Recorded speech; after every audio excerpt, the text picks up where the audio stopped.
تو جمہوریت کے خلاف جو اس ملک میں بند باندھے گئے ہیں وہ اس وقت موجود ہیں. ہم نے ان کے خلاف جد و جہد کرنی ہے, ان رکاوٹوں کو ہم نے گرانا ہے. اور ہوا یہی. 8 فروری سے پہلے الیکشن کمیشن نے یہ کہا کہ پی ٹی آئی چونکہ اپنا انٹرا پارٹی الیکشن, اندرونی الیکشن جو کہ تمام جماعتیں کراتی ہیں, ایک ہال میں بیٹھتی ہیں, الیکشن ہوتا ہے اور ایک سرٹیفکیٹ چلا جاتا ہے, پی ٹی آئی نے ایک بہت بہتر الیکشن کرایا, اس کو نہیں مانا گیا. اور اس کے نتیجے میں یہ کہا گیا کہ اب پی ٹی آئی کو نہ صرف یہ کہ الیکشن سمبل نہیں ملے گا, انتخابی نشان نہیں ملے گا, اس سے بڑھ کر پی ٹی آئی کو بطور سیاسی جماعت تسلیم ہی نہیں کیا جائے گا. یہ پہلی اور سب سے بڑی غلطی تھی. آئین کے خلاف آئین کے خلاف یہ ایک عمل تھا.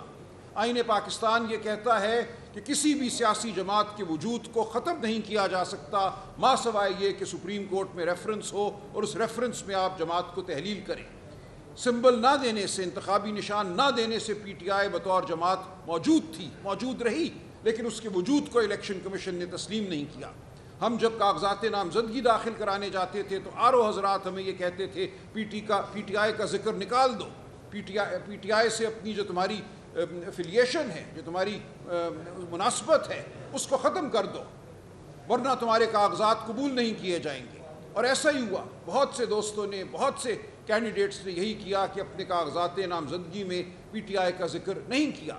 کچھ نے پھر بھی کیا, لیکن یہ ایک ایسی صورتحال تھی جو بے یقینی کی صورتحال تھی, اور یہ بے یقینی مکمل طور پہ الیکشن کمیشن کے فیصلوں اور ان کے رولز کی وجہ سے پیدا ہوئی جو کہ غیر آئینی تھی.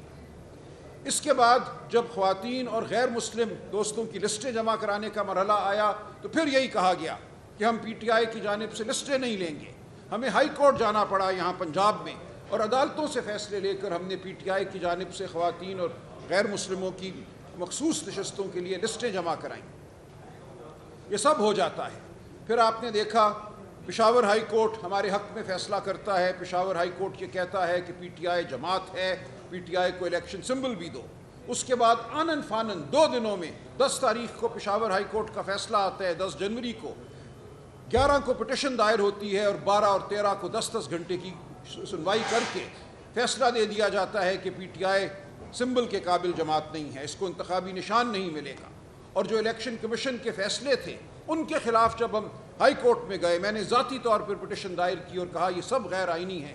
فارم 33 جس میں امیدوار کا نام اور اس کی پارٹی دی جاتی ہے, اس میں 14 جنوری کو ہم سب کو آزاد قرار دیا گیا.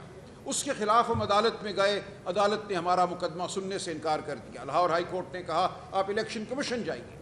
ہم اس فیصلے کے خلاف سپریم کورٹ گئے, 2 دفعہ پٹیشن میں نے خود فائل کی, دونوں دفعہ واپس کر دی گئی کہ یہ ہم پٹیشن اس قابل نہیں سمجھتے کہ اس کو سنیں. تو ہمیں باہر رکھا گیا, ہر سطح پہ ہمیں باہر رکھا گیا. جب ہم نے دروازہ کھٹکھٹایا عدالت کا تو عدالت نے ہمارے منہ پہ وہ دروازہ دے مارا. ان تمام حالات میں 8 فروری کو تمام مشکلات کے باوجود پی ٹی آئی کے امیدوار ملک کی سب سے بڑی اکثریت لے کر پارلیمان میں نمودار ہوتے ہیں. ہمیں یہ کہا گیا کہ آپ چونکہ آزاد ہیں اس لیے 3 دن میں آپ کو کوئی جماعت اب جوائن کرنا ہے, کسی جماعت میں شمولیت اختیار کرنی ہے, ہم آپ کو پی ٹی آئی نہیں مانتے. اس صورتحال کے ہوتے ہوئے ہمارے جو امیدوار تھے پی ٹی آئی کے, انہوں نے جبر کے تحت سنی اتحاد کونسل کے حوالے سے ایفیڈیوٹ جمع کرائے اور کہا کہ ہم سنی اتحاد کونسل جوائن کرتے ہیں. اور اس لیے یہ کیا گیا کہ 2018 کے الیکشن میں بلوچستان عوامی پارٹی کی کوئی نشست نہیں تھی کے پی اسمبلی میں.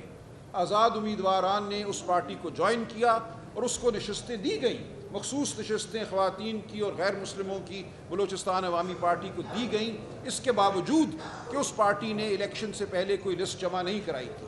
تو اس مثال کی بنیاد پر ہم نے بھی یہی کیا, سنی اتحاد کونسل جوائن کی اور ہم نے کہا کہ اب ہمیں مخصوص نشستیں دی جائیں. ہمیں مخصوص نشستیں نہیں دی الیکشن کمیشن نے, اس کے خلاف ہم پشاور ہائی کورٹ گئے. پشاور ہائی کورٹ نے الیکشن کمیشن کا فیصلہ بحال رکھا. اس کے خلاف ہم سپریم کورٹ آئے اور سپریم کورٹ نے 8 جولائی 2024 کو ایک تاریخی فیصلہ دیا جس میں 8 جج صاحبان کی اکثریت نے 13 ممبر بینچ میں یہ کہا کہ ہمیں حقیقت کا ادراک کرنا ہے. سن لیجئے یہ فیصلہ کیا تھا 12 جولائی 2024 کا جس کو کل رد کیا گیا ہے. یہ پاکستان کی تاریخ کا ایک اہم ترین فیصلہ تھا. میں عرض کروں پاکستان کی تاریخ میں صرف 2 فیصلے ایسے ہوئے ہیں جنہوں نے جبر کے خلاف حق کی، آئین کی حمایت کی ہے۔ باقی تمام فیصلے تب ہوتے ہیں جب جبر ختم ہو گیا ہوتا ہے، جابر چلا گیا ہوتا ہے، منظر سے ہٹ گیا ہوتا ہے، اس کے بعد ہمارا سپریم کورٹ آئین کا بہت تذکرہ کرتا ہے۔